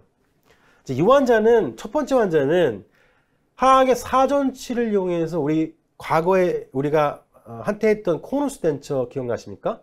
코누스 덴처를 하셨다가 불편한 거예요. 자, 그래서 하악의 그 가철성의 보철물을 좀 고정성으로 바꾸기를 원하셨는데, 위에까지는 고정성의 임플란트 보철을 하기에는 경제적으로 조금 부담이 되셔서 일단 아래 먼저 하기로 하셨어요. 그래서 남아있는 사전치는 그냥 자연치아 보철할 거고, 자, 후방부에 임플란트를 추가적으로 식립해서 제작한 고정성의 보철 치료입니다. 즉 하악은 자연치아와 임플란트 이용한 고정성의 임플란트 보철물이었고, 상악은 컴플리트 덴처의 조합이었다는 거고요. 또 다른 케이스는 하악은 모두 임플란트 이용한 고정성의 임플란트 치료였고 상악은 컴플리트 덴처의 조합으로 치료를 했던 케이스인데요. 선생님들 이런 치료 옵션을 선택할 때는 단 한 가지, 메인터넌스를 생각하셔야 돼요. 자, 환자 입장에서는 하악이 고정성이기 때문에 상당히 편하죠. 환자 입장에서는 어느 정도 치료 비용을 조금 줄였죠. 하지만 술자 입장에서는 보철물 장착 이후에 나타날 수 있는 이런 메인터넌스에 대해서 염두를 하고 계셔야 된다는 거예요. 이런 옵션에서 가장 많이 나타나는 게 뭐냐면 하악이 강하잖아요. 고정성이기 때문에 강할 수밖에 없어요. 그러니까 약한 쪽에 여러 가지 문제점을 호소할 수밖에 없죠. 가장 많은 환자의 불편 사항이 뭐냐면 덴처 베이스 하방이 여기저기 아프다는 거예요. 소어 스팟에 대해서 많이 불평을 합니다. 이 소어 스팟의 원인은 여러 가지가 있죠. VD가 높게 측정됐거나 또는 규합, 우리가 그 측방 운동 시 프리모처 컨택이 남아 있어서 여기저기 그 밸런스가 이루어지지 않아서 또는 덴처 베이스의 적합도가 좋지 않아서 여러 가지 이유가 있겠습니다만 또 다른 이유 중에 하나가 아래쪽의 대합체가 너무 강하게 되면 아플 수밖에 없는 거죠. 두 번째 우리가 볼 수 있는 메인터넌스 프로블럼은 아래쪽의 치아가 고정성이기 때문에 가철성의 덴처인, 즉 인공치아의 마모 현상도 많이 볼 수가 있겠고요. 그래서 저는 한때 그 인공치아의 교환면을 메탈로 바꾼 적도 있습니다. 너무 마모가 심하니까요. 그렇게 했더니 또 어떤 문제가 있느냐, 인공치아 마모 현상은 해결했는데 덴처 베이스가 미드라인에서 쭉 파절돼서 오는 것도 경험을 해본 적이 있습니다. 그래서 이런 조합에 있어서는 앞서 케이스를 한번 더 돌아갈게요. 앞서 케이스 보시면 어때요? 이렇게 메탈 프레임워크 설계를 하게 되는 거거든요. 근데 메탈 프레임워크 설계를 하게 되면은 추가적으로 상악의 잔존 치주의 흡수로 인해서 덴처의 적합도가 떨어지면 우리가 릴라이닝 리베이싱을 해야 되는데 이 릴라이닝 리베이싱 재료와 메탈 프레임워크 사이에 결합이 또 떨어져 가지고 그 작업이 또 수월하지 않고요. 이런 여러 가지 메인터넌스 프로블럼을 생각해 보면은 이런 옵션을 우리가 루틴으로 할 수 있겠느냐. 그러니까 그냥 편하게 모든 환자에게 제공할 수 있겠느냐에 대해서는 의문을 가질 수밖에 없다는 거예요. 왜? 우리는 알고 있어요. 한쪽이 강하면 약한 쪽에는 반드시 문제가 발생될 수밖에 없어요. 자, 우리가 치료 계획을 수립할 때는 서로 싸워서 비슷한, 즉 균형을 이루는 그런 조합을 이루도록 치료 계획을 설계하는 것이 좋습니다. 그렇지 않으면 약한 쪽에 많은 메인터넌스 프로블럼이 발생될 수가 있다는 거예요. 따라서 이런 치료 옵션들은 주로 젊은 층의 환자보다는 고령의 환자에게 주로 선택되고 있다고 보시면 되겠습니다. 그래서 이런 치료 옵션은 좀 환자의 어떤 케이스 셀렉션을 잘 해서 좋은 결과가 있기를 바랄 뿐입니다. 자, 두 번째 우리가 생각해 볼 수 있는 치료 옵션은요, 임플란트를 심고 오버덴처라는 경우가 되겠는데요. 자, 상악은요 2개 또는 3개를 이용한 임플란트 오버덴처는 추천하지 않고 있습니다. 개인적으로도 그렇고 여러 책이나 또는 저널에서도 이야기를 하고 있죠. 물론 나 2개밖에 안 심었는데 어떡하죠? 라고 이야기하시는 분이 있어요. 그때는 어쩔 수 없이 우리가 마그네틱 어태치먼트를 이용해서 해볼 수는 있겠습니다만은 그닥 큰 메리트가 없어요. 즉 2개를 이용한 상악의 임플란트 오버덴처는 추천하지 않고 있다라고 생각하시면 되겠어요. 우리가 상악의 임플란트 오버덴처를 계획했을 때는 최소 임플란트 개수가 4개 정도가 된다는 것이죠. 4개를 심고 나서 우리가 오버덴처를 하게 되는데, 이때 저는 또 이런 질문을 받게 됩니다. 원장님, 저는 상악의 임플란트를 4개 심고 오버덴처를 했는데요, 임플란트가 페일 됐어요. 하나 임플란트 페일 되고 또 다른 임플란트 페일 돼서 결과적으로 다시 치료를 할 수밖에 없는 상황이 되는데요, 이유가 뭔가요? 라고 질문을 받는 경우도 종종 있었습니다. 자, 제가 이전에 업로드 해드린 강의를 보시면 거기에 아주 자세하게 나와 있는데요, 다시 한번 제가 설명을 드릴게요. 상악은요 일반적으로 골질이 약해요. 그리고 임플란트 심었을 때 임플란트 패스가 서로 안 맞아요. 대부분 남아있는 잔존 치료제의 고릅스 패턴에 따라서 임플란트 식립 패스가 라비오 버전 되는 경우가 많아요. 자, 골질도 안 좋고 패스도 안 좋아요. 그런 경우에 우리가 솔리터리 타입의 어태치먼트를 사용하게 되면은 안 좋은 쪽의 임플란트, 골질이 안 좋고 뭐 패스가 안 좋아서 로딩이 가해졌을 때 어느 한쪽에 집중될 수가 있잖아요. 그 임플란트가 페일 될 수 있는 가능성이 높다는 거죠. 그래서 가능한 상악은 가능한 한 서로 연결한 바 어태치먼트를 추천하고 있는 겁니다. 자, 그렇지 않은 경우에는 우리가 마그네틱 오버덴처를 생각해 볼 수도 있겠죠. 어찌됐든 상악은요, 오버덴처를 계획할 때 최소의 임플란트 개수는 4개라는 것을 명심해 주시기 바랍니다. 자, 그런데 우리가요, 상악에 이러한 가철성의 보철물을 제약하는 주된 이유는 기능적인 회복을 하는 것은 기본이에요. 완전 무착 환자들이 최종 결과를 통해서 얻고자 하는 두 번째 목표는 뭐냐면 신미입니다. 상악에 있어서 치료 계획을 수립할 때 가장 중요한 요소가 신미인데요. 즉 적절한 립 서포트, 페이셜 서포트, 페이셜 프로파일을 어떻게 회복해 줄 것이냐의 질문을 선생님 스스로에게 던지셔야 돼요. 왜냐하면 대부분의 완전 무착 환자들은 과거에 자기가 가졌던 자연 치열의 형태를 얻기를 희망하고요. 그를 통해서 적절한 안모 지지, 립 서포트를 형성하는 걸 원해요. 자, 그렇게 되면 환자분들은 내 얼굴이 젊어 보인다. 그리고 자기 스스로가 셀프 이스팀, 자신감을 갖게 돼요. 뭐 예전에는 친구도 안 만나다가요. 집에만 계시다가 안모에 자신이 생기면 화장도 하시고 옷도 사시고 뭐 여러 가지 치장을 하시게 되죠. 그리고 나서 이제 친구를 만나게 됩니다. 자, 이 케이스는 환자의 동의를 얻고 촬영한 케이스인데요. 동일한 환자예요. 안모의 지지를 얻은 경우와 그렇지 않은 경우에 있어서 환자가 느끼는 그런 셀프 이스팀이, 즉 자신감, 자존감이 달라진다는 겁니다.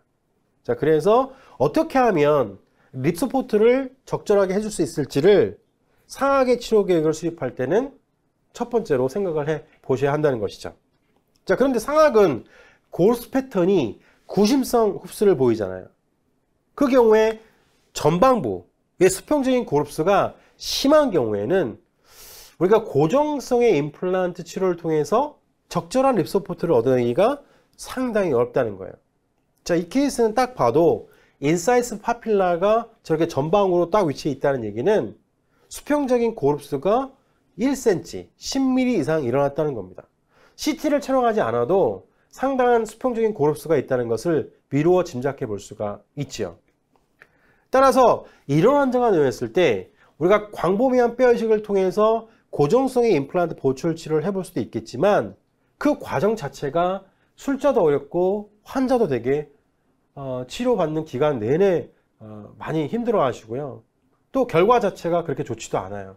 환자가 원했던 립 서포트를 얻어내기가 또 어려운 경우가 상당히 많아지거든요.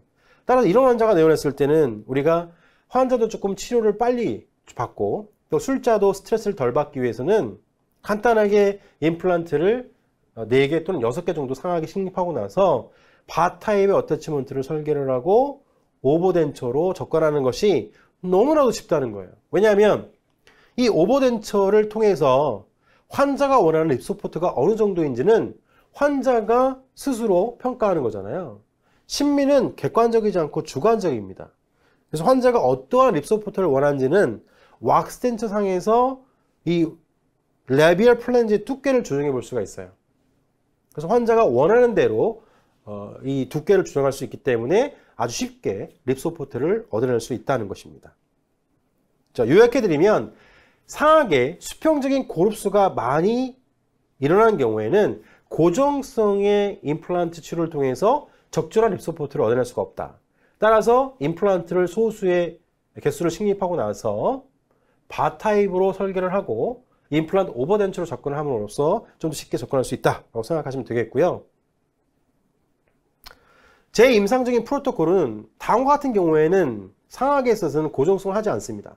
첫 번째, 수평적인 골흡수가 너무 심하게 일어나서 립 서포트가 많이 필요한 경우. 두 번째는 우리가 과거에 젊었을 때, 즉 자연 치열이 있었을 때는 클래스 1 관계의 교합 관계를 보인다 하더라도 치아를 발치하게 되면은 이 상악과 하악의 골흡수 패턴이 차이를 보이고 있기 때문에요. 슈도 클래스 3, 클래스 3 양상으로 바뀌는 경우가 많아요. 또 원래부터 클래스 3 오클루전 관계를 갖고 있는 분도 계시고요. 그래서 이런 클래스 3 양상을 보이게 되면 저는 가능한 한 상악에 있어서는 가철성의 임플란트 치료를 치료 옵션으로 제시를 하고 있습니다. 또 하나, 이 환자분들이 치료를 통해서 어떤 것을 얻고자 하는지, 우선권을 어디에 두는지에 따라서도 치료 옵션이 달라질 수가 있겠는데요. 치료 결과물이 안정적이고 저작 효율이 좋았으면 좋겠다 라고 희망하는 그룹들은 일반적으로 젊은 층 또는 중년층입니다. 사회적인 활동이 왕성하신 분들은 대인관계가 많기 때문에 가철성의 보철물을 선호하지 않아요. 상당히 안정적이고 저작 효율이 좋은 것을 선호하고 있습니다. 반면에 고령의 환자분들은 첫 번째가 경제적인 능력 때문에 치료 비용을 많이 부담할 수도 없기 때문에요. 가능한 가철성을 선택한다고 생각해 보실 수도 있겠지만, 이 고령의 환자분들은 좀 전에 말씀드린 것처럼 적절한 립 서포트를 해주는 것을 선호해요. 그랬을 때 이 수평적인 골흡수의 양에 따라서 가철성이 훨씬 더 양호할 수가 있다는 것이죠. 또 하나, 고정성 같은 경우에는 우리가 하이브리드 타입을 했을 때 이 치경부에 공간이 이렇게 뻥뻥뻥 뚫린 공간이 있기 때문에 발음이 문제가 생겨요. 이게 발음이 샌다는 거죠. 히싱 사운드가 발생될 수 있기 때문에 이 발음 면에 있어서도 대부분의 고령의 환자들은 가철성의 보철물을 훨씬 더 선호하고 있다는 것을 저널 보고를 통해서 우리가 알 수가 있습니다. 자, 덴처를 쓰면은 더 발음이 어려운 거 아니에요? 라고 질문해 줄 수도 있겠는데요. 덴처는 맨 처음엔 적응될 때까지는 어눌한 발음을 할 수 있어도 적응이 되면 정상적인 발음을 할 수 있다라고 보고가 되어 있습니다. 따라서 다한고 같은 환자가 내원했을 때는요, 우리가 어떻게 해야 할지 고민을 해야 한다는 거예요. 자, 이 환자는 59세의 여성의 환자였습니다. 59세 여성의 환자였는데요. 치과 많이 다니셨습니다. 자, 초진 상태를 보고 계시고, 지금 초진 엑스레이를 보시면 어떻습니까? 자, 후방부에는 2개 또는 1개의 임플란트가 식립돼서 고정성의 임플란트 보철 치료가 완성이 됐고요. 근데 전방부, 상악 전방부 모두 고정성의 보철 치료인데요. 자, 선생님들 이런 치료 계획은 수립하지 마십시오. 지금 보시면 어떻습니까? 남아있는 치아가 하나, 둘, 셋, 넷, 5개를 이용해서 10번 브릿지인가요? 이거는 역학적으로 너무 어긋난 보철 설계입니다. 자, 반증해 주는 건 뭐냐면 이 환자는 얼마만큼 고정성의 보철 치료를 원했던가 라는 것을 반증해 주는 치료 계획이라고 생각해 볼 수도 있겠죠. 어쨌든 이 환자는 지금 상악의 모든 치아를 발치를 하고 그 다음에 이제 고정성의 보철 치료를 원했어요. 근데 딱 봐도 지금 주변에 남아있는 치아 치근 주변에 치조골 흡수가 상당히 많이 일어났다는 걸 볼 수가 있고요. 자, 이런 경우에 우리가 물론 광범위한 뼈 이식을 하고 고정성의 보철 치료를 해볼 수도 있겠습니다. 하지만 그게 좀 어려울 경우에는 가철성의 치료도 하나의 옵션이 될 수 있다는 것이죠. 근데 이 환자는 젊은 층의 환자란 말이에요. 그래서 저희 팀에서는 고정성의 보철 치료로 하기로 했습니다. 그리고 남아있는 임플란트 보철도 교체를 좀 하기로 했는데요. 왜냐하면 보철물의 파절도 있었고요. 그다음에 30번대 같은 경우에는 뭔가 중간에 어버트먼트가 있는 것 같은데 임플란트 사이의 적합도 좋지 않았고요. 그리고 20번대는 특히 주변에 뼈가 흡수가 되어 있어요. 페리 임플란테스가 좀 있어서요. 자, 저거는 보철물의 디자인이 조금 잘못되어 있는 것 같아서 일단은 임플란트는 뽑기에는 조금 힘들고 또 환자는 또 유지하기를 원했기 때문에 보철물 설계만 바꾸어서 유지를 하기로 했습니다. 자, 일단은 상악의 모든 남아있는 자연치아를 뽑고 기다리기로 했습니다. 그 중간에는 이제 템포러리 RPD를 사용했고요. 자, 요 임상 사진은 발치 후 2달하고 2주 정도 지난 시점인데요. 그때 이제 CT를 찍어서 남아있는 뼈의 상태를 보면 여기저기 뼈의 흡수가 심한 거 볼 수가 있는데, 특히 전방부에 수평적인 고릅수가 심한 것을 확인해 볼 수가 있습니다. 그래서 조영수 원장님께서 어느 정도 립 서포트에 문제가 될 수 있기 때문에 일단은 임플란트 식립과 동시에 GBR을 하셨어요. 자, 비협성 차단막을 이용해서 뼈 이식한 것을 볼 수가 있겠고요. 자, 근데 이것이 이제 이대로 남아있으면 좋은데 어느 정도 흡수가 일어나게 되잖아요. 그래서 좀 부족한 것을 해결해 보기 위해서 2차 수술 때 CTG, 환자의 어떤 구개 측에서, 환자의 구개 측에서 CT를 채취해서 소프티슈 오그멘테이션을 한 모습을 볼 수가 있겠는데요. CT 양이 많지 않았다고 하셨습니다. 좀 개선시키려고 했지만 원하는 만큼 되지는 않아 보입니다. 그리고 또 이 환자는 약간의 클래스 3 양상을 보였어요. 약간의 클래스 3 양상을 보여서, 자, 중간에 보철 단계는 생략하고요. 최종 결과를 보면 어떠냐면 다음과 같이 핑크 포세린이 첨가가 된 고정성의 임플란트 치료로 완료가 되었습니다.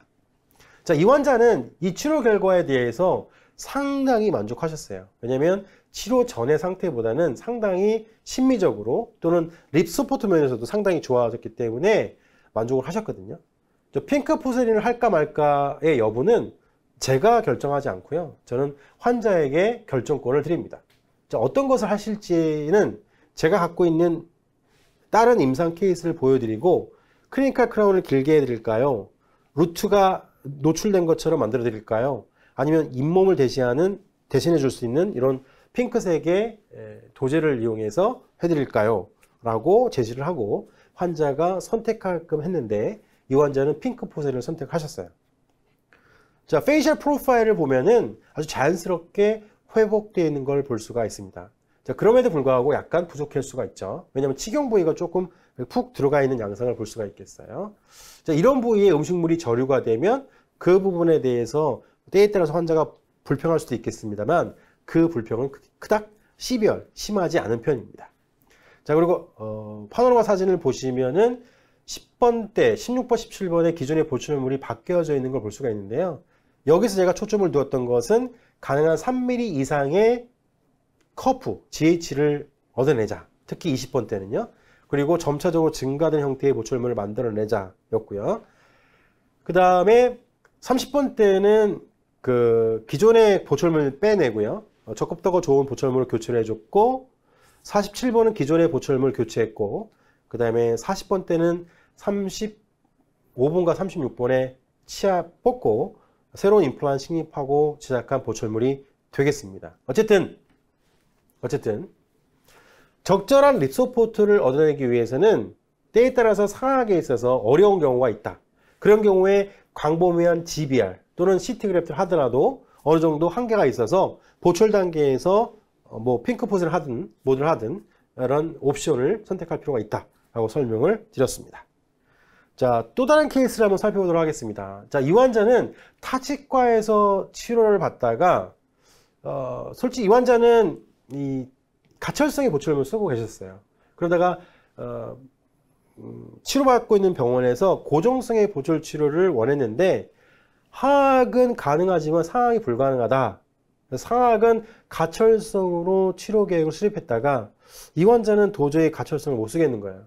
제가 치료할 때 기억이 나는데요. 개그 리플렉션이 좀 있으셔가지고 이 가철성의 보철물을 잘 사용하지 못했던 걸로 기억이 나는데요.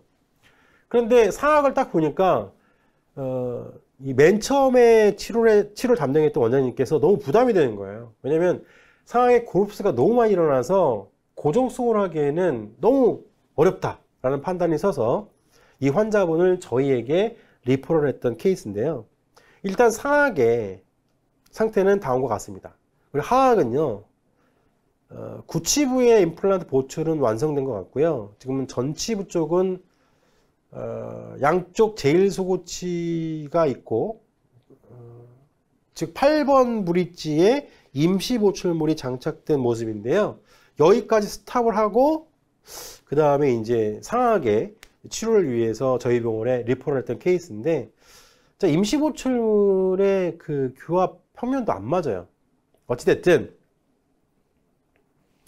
자, 이 상태에서 파노라마 사진을 보시면은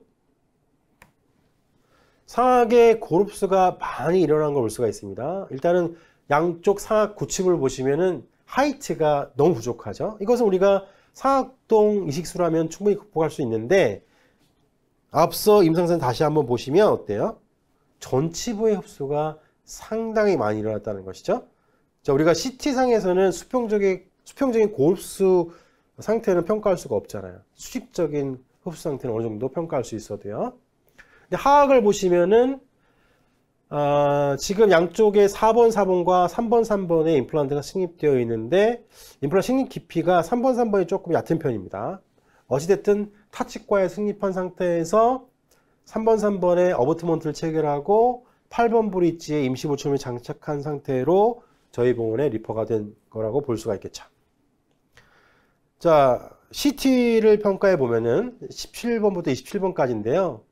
뭐 상악동도 단순하게 접근하기에는 어려워 보입니다. 측방 접근이 필요해 보이고, 10번 때 보시면 상당한 수평적인 고릅수가 있다는 것을 볼 수가 있습니다. 거의 칼날이죠.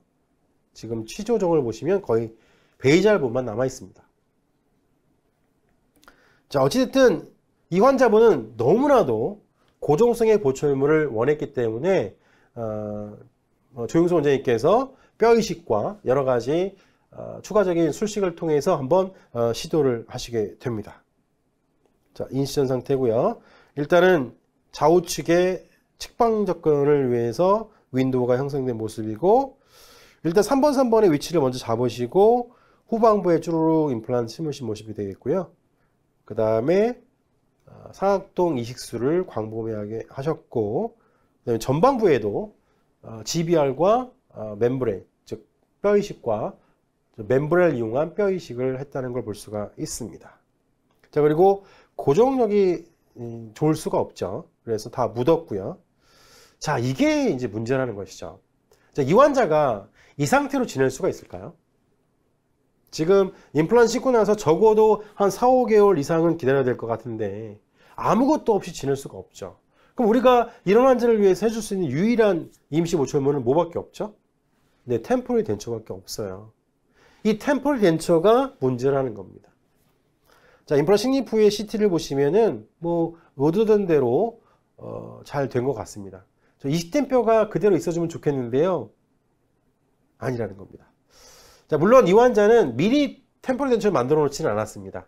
자, 임플란트 식립 후에 당일날 인상 떠서요, 모델을 만들고, 이 모델상에서 레코딩 베이스를 의뢰를 하고, 그 다음에 일주일 이내에 환자를 불러서 총이식 컨셉을 통해서 VD를 측정하고요.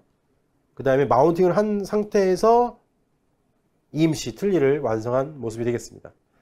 자, 이런 케이스들은 미리 만들어 놓아봤자 미리 만들어 놓은 틀니 잘 안 맞아요. 그죠? 그래서 임플란트 식립하고 뼈 이식하고 다 한 다음에 안 맞으니까 내면을 다 파겠죠. 내면을 다 파서 맞춰봐도 안 맞아요. 다 파네요. 그리고 소프트 라인을 깔아줘요. 그러면 될까요? 교합이 이제 안 맞아요. 교합이 안 맞으니까 또 교합 중 이렇게 막 해요. 너무 힘들어지기 때문에 저는 환자에게 일정 기간 아무것도 없이 지낼 수밖에 없다고 말씀드리고 이후에 덴처 작업을 합니다. 그래야 쉽거든요. 조정할 필요가 거의 없어요. 오히려 치료 바로 직전보다는 일정 시간 지나면 약간 이게 이제 가라앉으니까 덴처 내면과 수술 부위가 약간 간격이 있어서 소프트 라인을 깔기에도 쉬워진다는 거죠. 그리고 교합 조정하기도 쉬워요. 자, 그런데 문제는 뭐냐? 이 덴처 자체가 이 조영수 원장님이 애써 수술해 놓은 부위에 자극을 줄 수밖에 없다는 거예요. 자, 이 환자는 그래도 제가 신경을 써서 2주마다 한 3번을 이 소프트 라인을 교체를 해줬어요. 특히 수술한 부위를 중점적으로 해서 교체를 해줬음에도 불구하고 약 4개월 정도 후에 세컨 서지를 할 때 보면은 이식된 뼈가 상당히 많이 흡수가 되어 있는 것을 볼 수가 있습니다. 수평적, 수직적으로 뼈 이식을 했지만 원하는 만큼 결과를 얻어내지 못하게 됩니다. 자, 그래서 3번, 세컨 서지 시에 추가적인 뼈 이식은 하지 않으셨고요. 저는 어쩔 수 없이 힐링 어우트먼트가 체결된 상태이기 때문에 기존의 또 템포럴 덴처의 내면을 다 삭제를 하고 여기에 맞는 임시 틀니를 조정해 줄 수밖에 없었죠. 그리고 환자의 어떤 편안감을 위해서 소프트 라인을 다시 이장해 준 모습을 볼 수가 있겠습니다. 자, 지금 전방 부위 치유 상태를 보면 상당히 많이 흡수가 일어나는 것을 볼 수가 있고요. 이로 인해서 소프트 티슈의 볼륨 자체도 많이 없어졌다는 것을 볼 수가 있습니다. 자, 그래서 이때 조용순 원장님께서 연조직 이식술을 제안을 했고 환자는 흔쾌히 동의를 하게 됩니다. 자, 그래서 팔라탈 쪽에서 CT를 채취를 해서 이식을 하게 되는데요. 환자분이 상당히 말라 있으셨거든요. 이 체형이 말라 있으면 CT의 양도 많지 않다고 하시네요. 어찌됐든 최대한 CT를 채취를 해서 양쪽에 채취를 해가지고 양쪽에서 이렇게 채취한 모습을 볼 수 있겠죠. 왼쪽과 오른쪽. 그래서 전방 부위에 CT 그래프트를 한 모습을 볼 수가 있겠습니다. 자, 그러면 CT 그래프트 한 이후에요. 덴처 또 사용할 수밖에 없죠. 사용할 수밖에 없어요. 일정 기간 사용할 수밖에 없거든요. 자, 그러다 보니까 그 부위에 또 자극을 줘서 이 부위의 치유 상태가 썩 좋아 보이지 않아요. 제가 좀 빨리 고정성의 임시 보충을 만들었다면 이것을 조금 줄여줄 수도 있었을 텐데 시기적으로 그게 맞지가 않았어요. 어찌됐든 이 덴처로 인해서 CT 그래프트한 부위가 치유 상태가 양호하지 않음을 볼 수가 있습니다. 약 2주 후에 슈처 리무벌한 모습이 되겠고요. 한 달 정도 후의 모습을 볼 수가 있는데요. CT 그래프트 전과 후를 비교해 보면은 조금 개선은 됐습니다만 아직도 부착치인의 양은 부족한 편입니다. 자, 그래서 일단은 덴처의 사용을 끊고 이제 그만하고 고정성의 임시보충을 만들어 보기로 합니다. 자, 고정성의 임시보충을 만들어 보니까요. 제가 총이치 컨셉으로 부위들을 측정을 해서 만들어 보았는데요. 클리니컬 크라운이 상당히 길어 보이죠. 자, 길어 보인다고 해서 얘를 짧게 하기 위해서 부위들을 낮게 측정하면 안 되겠죠. 자, 이 의미는 그만큼 수직골의 흡수가 많이 일어났다는 의미가 되겠습니다. 나중에 최종 보출문에서는 어떻게 표현해야 할지에 대해서는 환자하고 상의를 하면 되겠고요. 이 시점에서의 목표는 뭐였냐면 고정성 보철물 주변에 부착치인을 증가시키는 게 목적이 되겠습니다. 자, 임시보철 장착 후에 파노라마 모습을 볼 수가 있겠고, 자, 좀 치유가 된 모습인데요. CT 그래프트 전보다는 좀 나아요. 낮지만 그래도 무버블한 이 점막이 더 많이 이 주변에, 보철물 주변에 있었기 때문에 장기적으로 봤을 때는 좋지 않을 거라고 판단이 돼서 환자에게 다시 한번 제안을 하게 됩니다. 자, 조영수 원장님께 제안을 하게 되는데요. 한번 CT 그래프트를 경험한 환자분들은 대부분 동의하지 않거든요. 근데 이 환자분은 이 치료 결과를 좀 더 좋게 하기 위한 방법이라고 얘기했을 때 흔쾌히 그 고통을 알면서도 받아들여 주셨어요. 그래서 이번에는 CT 그래프트가 아닌 FGG를 계획을 하게 됩니다. 자, 양쪽에서 프리진지바를 채취한 모습이 되겠고요. 자, 이것을 라비알 쪽에 전방부하고 약간 견치 쪽까지 연장을 해서 이식한 모습을 볼 수가 있겠습니다. 자, 2주 후에 아주 말끔히 치유가 된 모습을 볼 수가 있는데요. 환자의 치유 능력은 상당히 좋았습니다. 약 2달 정도 후의 모습이 되겠는데요. 네, FGG 전과 후를 비교해 보았을 때 부착치인의 양이 상당히 증가된 것을 볼 수가 있었습니다. 환자분도 상당히 더 편하게 느끼셨고요. 그래서 이 상태로 그대로 최종 보철로 넘어가기로 했는데요. 자, 환자에게 똑같이 치료 옵션을 드렸습니다. 이렇게 길게 할 거냐, 아니면 루트의 모양이 그러니까 루트가 노출된 것처럼 해드릴까, 아니면 핑크 폿을 해드릴까 라고 제안을 해드렸는데 환자분께서 뭐라고 하셨냐면 자기는 고정성으로 치료한 것만으로도 만족한다 라고 하셨어요. 그리고 자기는 크게 웃었을 때 보이지도 않는다. 그래서 원장님이 원하신 대로 하라 라고 하셨어요. 그래서 저는 그래도 핑크 폿을 해드리는 것이 그래도 나을 것 같아서 기공사에게 부탁을 해서 다음과 같이 핑크 폿을 첨가한 적용한 고정성의 보철 치료를 하게 됩니다. 자, 우리가 핑크포센을 적용할 때도 주변의 실제 잇몸과 칼라 매칭이 잘 안 되면 오히려 어색해 보일 수가 있거든요. 근데 우리 기공실장이 해보고 싶다고 해서 한번 시도를 해보았는데요. 자, 딜리버리 전의 모습이 되겠고요. 자, 세 부위로 나눠지는 걸 볼 수가 있겠죠? 3434인가요? 3434 이용해서 8번 브릿지가 전치부에 만들어졌고, 후방부는 567, 567 묶어서 두 부위로 나누어진 것을 볼 수가 있겠습니다. 자, 최종 보철이 구강 내에 딜리버리 된 모습이 되겠고요. 자, 칼라 매칭이 아주 퍼펙트하게 되지는 않았지만 환자가 참 좋아할 만큼 결과는 괜찮았습니다.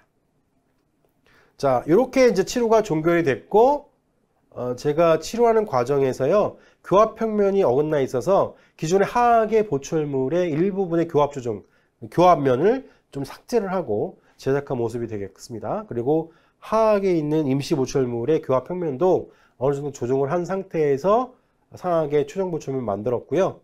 자, 이 상태에서 원래 치료받았던 치과로 리퍼를 해드렸습니다.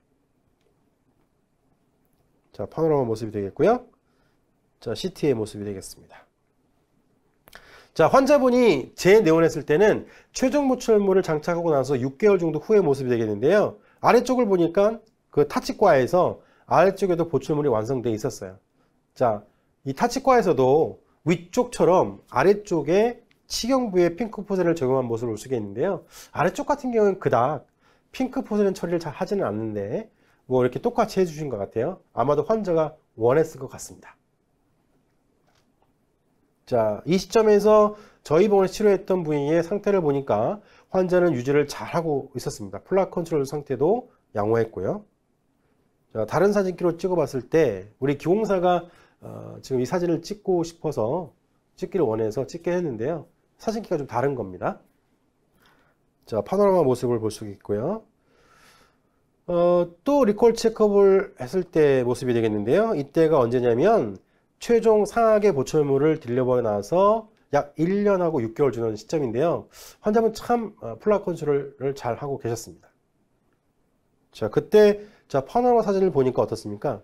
지금 하악의 이 3번, 33번 주변의 뼈가 조금 좋지 않다, 녹고 있다라는 것이 좀 보였어요. 자, 저희 병원에 했던 임플란트 보철물 주변, 임플란트 주변을 보면은 지금 3434번 주변의 뼈가 아주 좋지는 않습니다. 왜냐하면 수술 후의 상태 기억나시죠? 그 그랩탄 뼈가 좀 흡수가 됐기 때문에 나타난 현상이고, 이것을 좀 커버하기 위해서 CT를 필요했고, 또 부착지를 증가시키기 위해서 FGC까지 한 상태이기 때문에 임플란트 주변골의 상태는 깊이면에서 봤을 때, 임플란트의 깊이면에서 봤을 때 썩 양호한 상태는 아니었습니다. 하지만 환자는 유지를 잘하고 있었고요. 자, 요 임상사진은 최종 보철물 딜리버리 후 2년하고 10개월 정도 후의 모습인데요. 크게 문제가 없어 보입니다. 특히 3번, 4번 주변을 평가해 봤을 때 크게 문제가 없었습니다. 근데 33번은 더더욱 문제가 있어서요. 빨리 이 치과에 가서 그 상태에 평가해 보라고 환자한테 언급해 드렸고, 이 이후로는 환자는 다시 내원하고 있지는 않고 있습니다. 자, 그래서 여기까지 해서 제가 상악에 대해서 일부의 치료 옵션을 설명을 드렸는데요. 일단은 컴플리트 덴처하고 상악의 컴플리트 덴처하고 대합될 수 있는 하악의 보철의 옵션에 대해서도 생각해 봤고, 상악에 있어서 우리가 치료 계획을 수립할 때 가장 중요한 면이 립 서포트다. 그래서 첫 번째 할 수 있는 게 임플란트 오버덴처인데, 상악의 임플란트 오버덴처는 임플란트 개수가 최소 4개는 돼야 된다.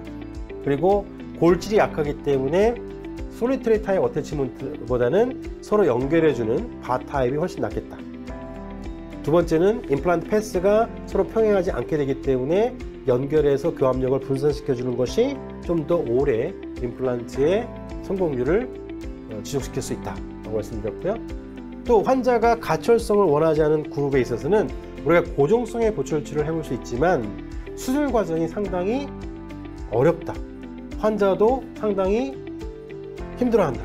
따라서 우리가 이런 고정성의 보철 치료할 때는 이런 점을 감안을 하고 환자하고 잘 이야기를 해서 치료를 할 필요성이 있고, 보철 단계에 있어서는 이런 치료의 한계를 극복하기 위해서 서비칼 쪽에 우리가 치경부에 핑크포세론을 적용을 해서 어느 정도 접근해 볼 수는 있지만 그것도 어느 정도 한계는 있다라고 말씀을 드렸습니다.